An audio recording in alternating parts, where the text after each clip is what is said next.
کہ آخر حضرت عمر بن خطاب کون تھے، اور ساتھ ہی ساتھ ہم پروف کے ساتھ یہ بھی جانیں گے کہ آخر عمر بن خطاب سکندر سے بھی بڑے حکمران یعنی شاسک کیسے تھے، اور ساتھ میں اس ویڈیو میں ہم آپ کو ان سارے سسٹم اور ان ساری پالیسیز کے بارے میں بھی بتائیں گے جو حضرت عمر نے ہی اس دنیا میں شروع کی تھی اور آج تک چلی آ رہی ہیں۔ ویڈیو شروع کرنے سے پہلے بس میری آپ سے چھوٹی سی گزارش ہے کہ نئے آنے والے دوست چینل کو سبسکرائب کر کے ساتھ ہی میں بیل آئیکن کو بھی پریس کر دیں، اور ہماری حوصلہ افزائی کے لیے ہمیشہ کی طرح ہماری اس ویڈیو کو لائک کر دیں تاکہ اسی طرح کی نالجبل اور ہسٹوریکل ویڈیوز کا یہ سلسلہ ہم جاری رکھ سکیں۔ دوستو، حضرت عمر کی پیدائش تقریباً 583 یا 584 عیسوی میں مکہ شہر میں ہوئی تھی، جو آج سعودی عربیہ دیش میں موجود ہے۔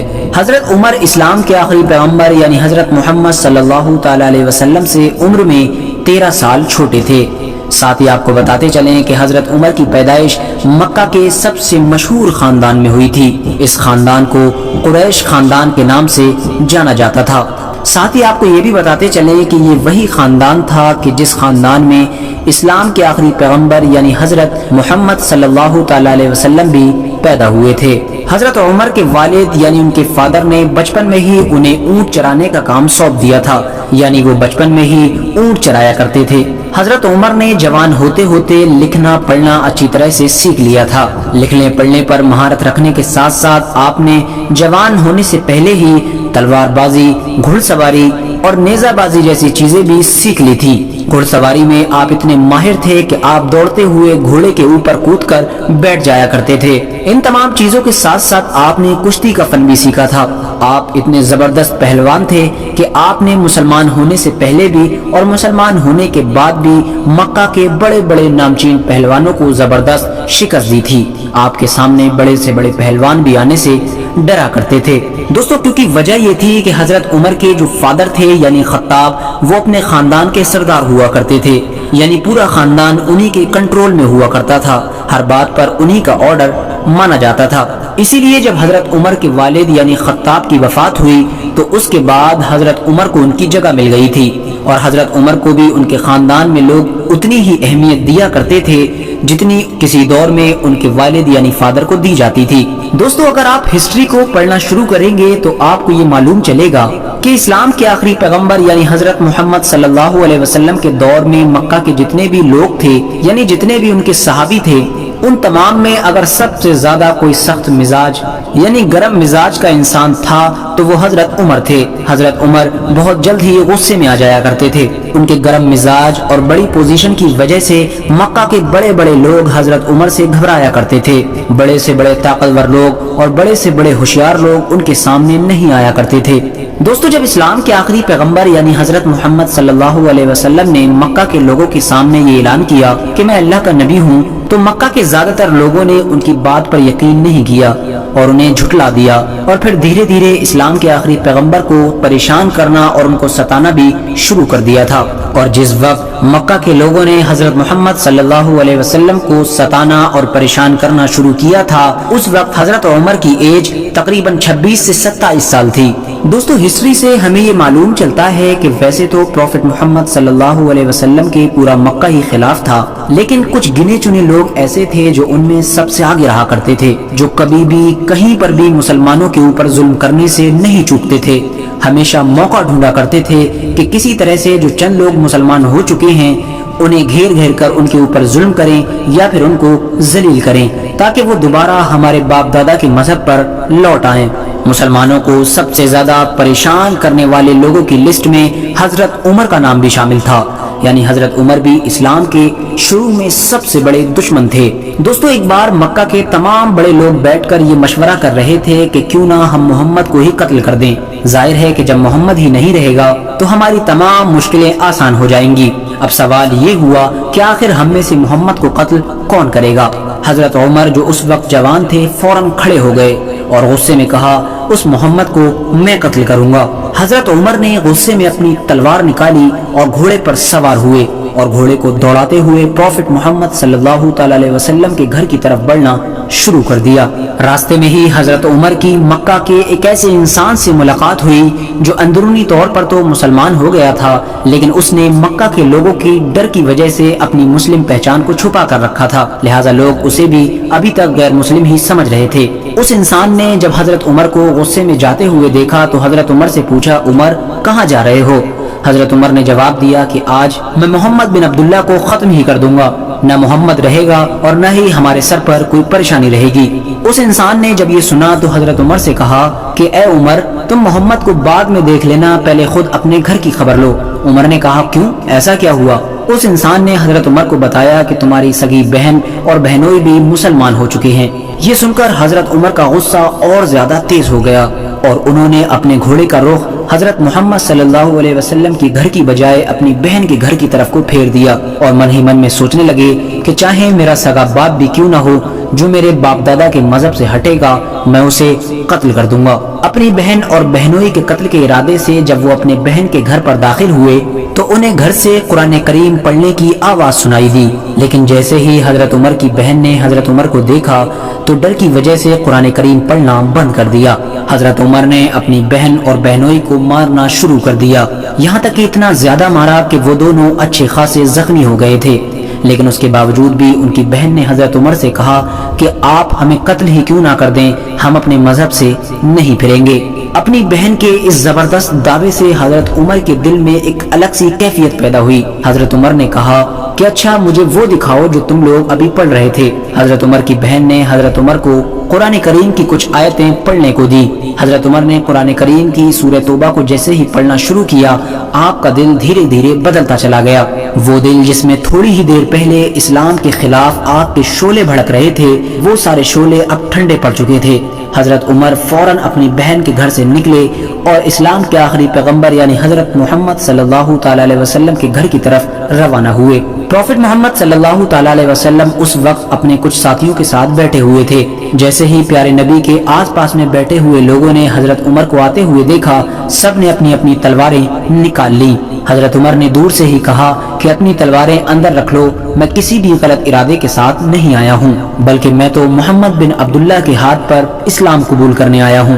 یہ سنتے ہی تمام لوگ بہت خوش ہو گئے، اور ہوتے بھی کیوں نہ، کیونکہ حضرت عمر کی شکل میں اسلام کی چھوٹی سی جماعت میں ایک ایسا انسان داخل ہو رہا تھا جس سے پورا مکہ ڈرا کرتا تھا۔ حضرت عمر کے اسلام قبول کرنے کی وجہ سے پروفٹ محمد صلی اللہ تعالی علیہ وسلم کو خوشی میں ایسا جوش طاری ہوا کہ آپ نے جوش میں تکبیر کا نعرہ بلند کیا، جس نعرے کا جواب پاس میں ہی بیٹھے تمام صحابہ نے اللہ اکبر کہہ کر دیا، اور یہ اسلامک ہسٹری کا پہلا نعرہ تھا، یعنی جس نعرے کو آج ہم نعرے تکبیر اللہ اکبر کے نام سے جانتے ہیں، یہ وہیں سے ہی شروع ہوا تھا، یعنی جب سے حضرت عمر اسلام میں داخل ہوئے تھے۔ دوستو، حضرت عمر اسلام لانے والے 40ویں انسان تھے، یعنی ان سے پہلے مکہ کے 39 لوگ مسلمان ہو چکے تھے۔ حضرت عمر سے پہلے مکہ میں جو مٹھی بھر مسلمان تھے وہ اپنی پہچان چھپا کر رہا کرتے تھے اور اللہ کی عبادت بھی چھپ چھپ کر اپنے گھروں میں ہی کیا کرتے تھے، لیکن جس دن سے حضرت عمر مسلمان ہوئے اس دن سے تمام مسلمانوں نے کھلم کھلا عبادت کرنا شروع کر دی تھی۔ دوستو، جس دن حضرت عمر ایمان لائے تھے اس دن مکہ کے تمام مشرکین نے کہا تھا کہ آج مٹھی بھر مسلمانوں نے ہم سے بدلہ لے لیا۔ مکہ میں ایک کہاوت مشہور تھی کہ جس راستے سے حضرت عمر گزر جاتے ہیں اس راستے سے شیطان کبھی نہیں گزرتا۔ حضرت عمر کے کارناموں کو دیکھتے ہوئے اسلام کے آخری پیغمبر یعنی حضرت محمد صلی اللہ علیہ وسلم نے انہیں فاروق کا نام دیا تھا، جس کا مطلب ہوتا ہے فرق کرنے والا، کیونکہ حضرت عمر کفر اور ایمان میں فرق کرنے والے انسان تھے۔ دوستو، اتنا ہی نہیں، پروفٹ محمد صلی اللہ علیہ وسلم نے حضرت عمر کے بارے میں یہ بھی کہا تھا کہ اگر میرے بعد اس دنیا میں کوئی نبی ہوتا تو وہ عمر ہوتا۔ ان تمام باتوں سے ہمیں یہ پتہ چلتا ہے کہ اسلام میں حضرت عمر رضی اللہ تعالیٰ عنہ کا کیا مقام ہے۔ دوستو، حضرت عمر نے تقریباً 10.5 سے 11 سال خلافت کی تھی اور اتنے کم وقت میں ہی حضرت عمر نے اپنی ہوشیاری کی وجہ سے اتنی بڑی سلطنت قائم کر لی تھی جو اپنے دور میں زمینی اعتبار سے یعنی چھیترفل میں تو سب سے بڑی تھی ہی، ساتھ ہی میں اتنی طاقتور بھی تھی کہ وہ اس دور کی سپر پاور بن گئی تھی۔ حضرت عمر کی سینا اپنے گھوڑوں کا منہ جس علاقے کی طرف موڑ دیا کرتی تھی وہ علاقہ مسلمانوں کی سلطنت میں خود بخود شامل ہو جایا کرتا تھا۔ اسلامک ہسٹری میں حضرت عمر ہی وہ اکیلے انسان ہیں کہ جن کے دور میں مسلم علاقوں کا سب سے زیادہ وستار ہوا ہے، یعنی مسلم سلطنت سب سے زیادہ بڑے حصے پر پھیلتی چلی گئی تھی۔ حضرت عمر کی سینا نے اپنے دور میں دنیا کے ان علاقوں کو فتح کر کے دکھا دیا تھا کہ جن علاقوں کے بارے میں پوری دنیا یہ سوچا کرتی تھی کہ ان کو فتح کرنا تو بالکل ناممکن ہے۔ عراق، ایران اور روم جیسی طاقتور سلطنتیں جو اپنے اوپر گھمنڈ کیا کرتی تھیں وہ حضرت عمر کی سینا کے سامنے گھٹنے ٹیکنے پر مجبور ہو گئی تھیں۔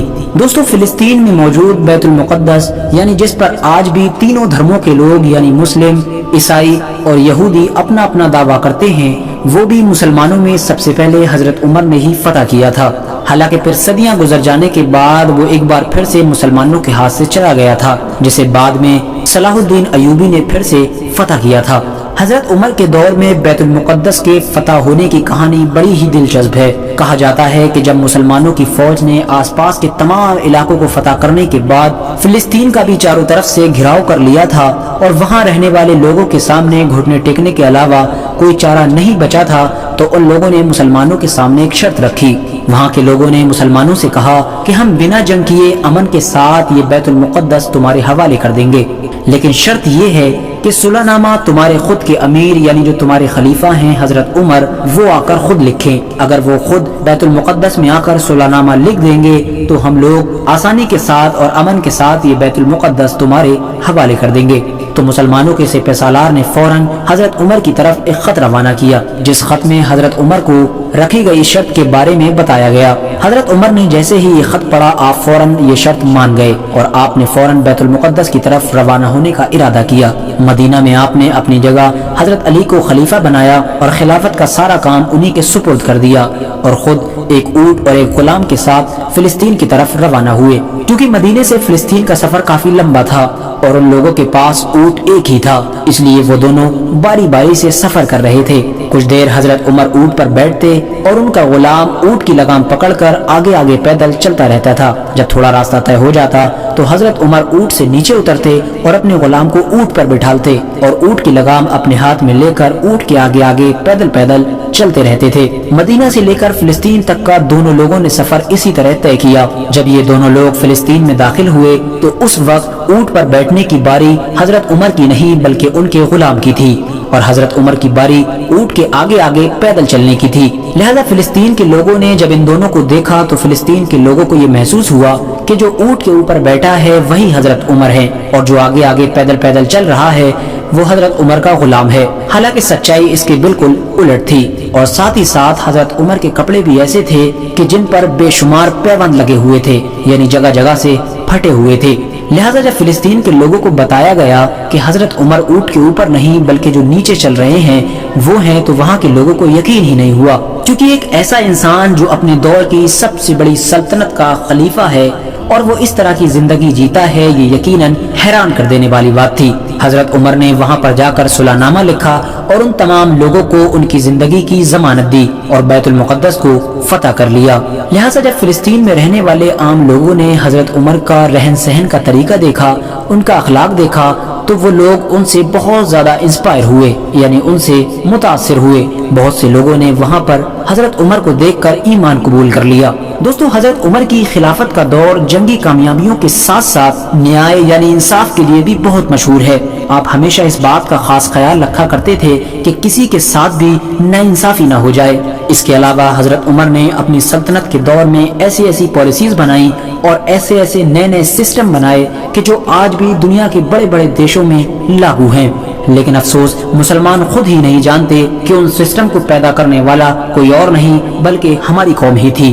دوستو، آج کے دور میں پوری دنیا سکندر کو ہی ہسٹری کا سب سے بڑا حکمران یعنی سب سے بڑا سلطان مانتی ہے۔ پوری دنیا کا یہی ماننا ہے کہ سکندر ہی دنیا کا وہ انسان تھا کہ جس نے سب سے بڑا سامراجیہ قائم کیا تھا۔